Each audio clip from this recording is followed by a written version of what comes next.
really isn't a whole lot of literature, at least in when I've done research for this topic for our course. Not a whole lot of literature on integrated behavioral health care and social work integration into hospice care. So clearly, or at least when I'm researching in our UMB library, it seems like a under researched topic. So, but anyway, I did like this one, and it's a little bit more of a clinical than a policy article. But I think the policy takeaway is that that there are, with the increasing aging population, with a shortage of healthcare providers and hospice providers, and that shortage is going to be, at least I can't remember what publication I was reading that this morning. It was literally just this morning in the context of our current public health emergency, reading about the current and downstream shortage of nursing that we're going to be are and going to be experiencing partly as a result of this current public health emergency. Um, is how families are affected by having to be either partially or solely the provider of that hospice care and how that affects them. So this article really examines some of the thinking patterns, what they call thinking patterns associated with psychological distress in the context of providing home hospice care. And so you can read these yourselves. Should statements, catastrophizing, personalizing, some of these concepts that are similar to those experienced by people with chronic pain problems.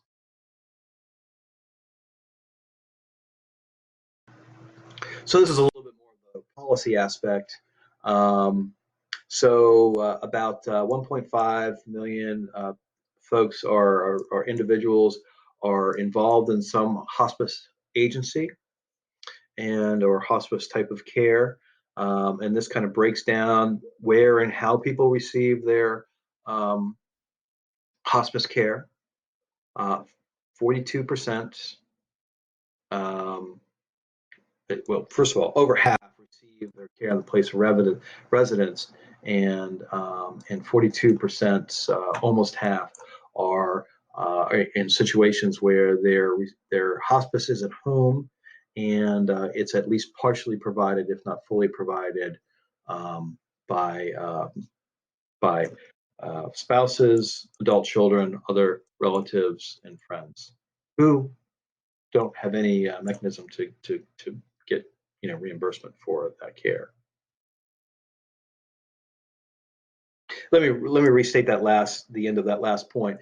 Not that they can't get reimbursement, although they can't, but really the kind of proper way to say it is there's not necessarily any way to get financial support specifically for paying for that care. So in other words, there's not really any kind of tax relief that you can apply for because you're only able to work part-time because you're providing hospice care, as a for instance. So there's not really any policy that I'm aware of around that where you can apply for additional Social Security or you qualify for some tax-based relief if you're providing hospice care.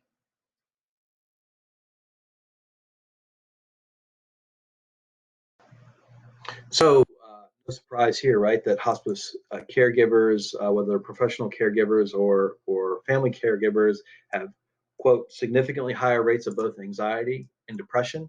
That's from the authors, not from me, but that's been my experience too. And that stress can magnify as the passing of the loved one is more imminent in the case of family caregivers. And so we see some of these kind of self-defeating statements, which are understandable, right? So it's not like we're saying, oh, well, that's not realistic for you to feel that way. It's not that I can't go on without so and so is not a true statement, but part of your your interaction with that individual is to understand, is to convey a sense of empathy around, hey, I get why you would feel that way. Doesn't make it true, and doesn't make it, you know, doesn't make the reality that you are incapable of continuing on after the passing of your loved one.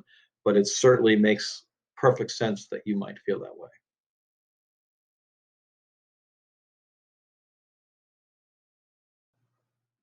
So while this is a great study, it is a very small study.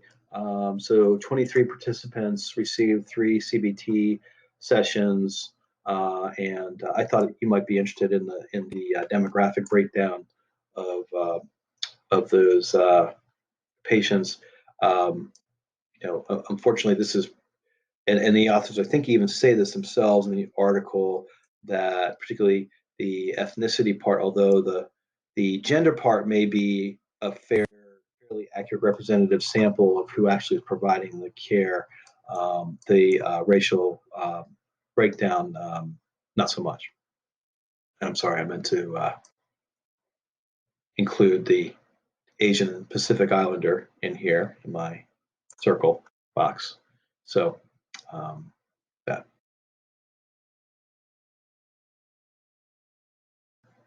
So I broke out these 5 thinking patterns, putting the first 3 up front and the 2 in the back. I probably should have said that up front to kind of just introduce the article. But in addition to the catastrophizing and the other 2 that we saw up front, we see they identified these other thinking patterns, of which are understandable and certainly addressable in the context of CBT.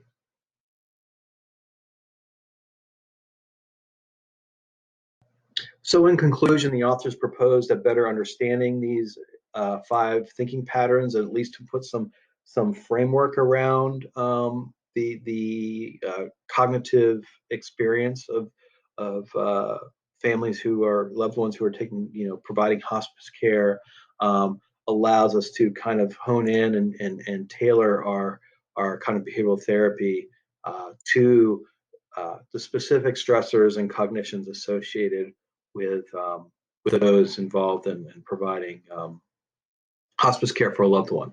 And then finally, they note here, and I absolutely agree 100%, that this is the goal is to not sidestep or kind of pull someone away from the very understandable, natural, and frankly necessary grief that they need to experience as they go through this process of providing that hospice care, experiencing the passing, and then recovering from the grief. So it is meant, and it's well said here by the authors, to that we're here to shepherd them through that process, not try to help them avoid it.